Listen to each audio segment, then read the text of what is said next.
I would say Collaborate is one of the most underutilized features of Sage Intacct. For those of you who don't know what Collaborate is, it's what I call a Facebook feed, but for Intacct. It goes on every transaction, and you can have internal notes, and you can attach documents, and I don't remember what I had for lunch yesterday, but if I put it in Collaborate, I will remember. So I'm gonna say that is the most underutilized feature that could be used more. They're probably not using it for that lunch But you reminder use could. case as well. You could though.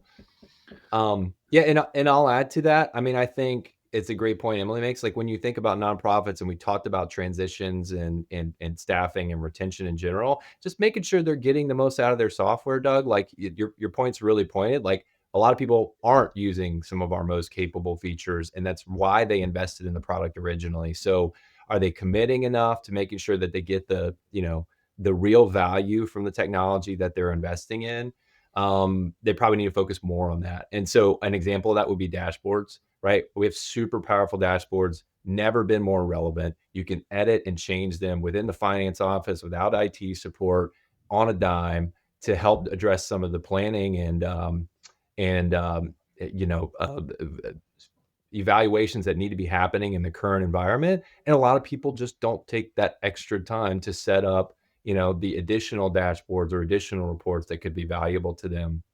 I think planning is another one that I mentioned just because of the current environment as well.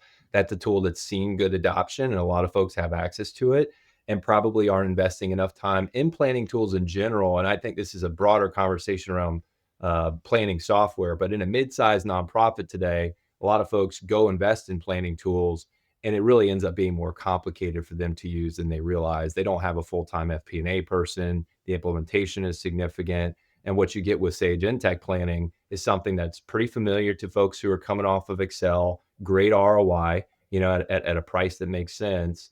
And just being able to leverage that to its full extent. There's capabilities in there to, in a board meeting, change quickly some scenario inputs to and assumptions so that you can look in real time. Nobody's using that, and they should be because they're really good tools.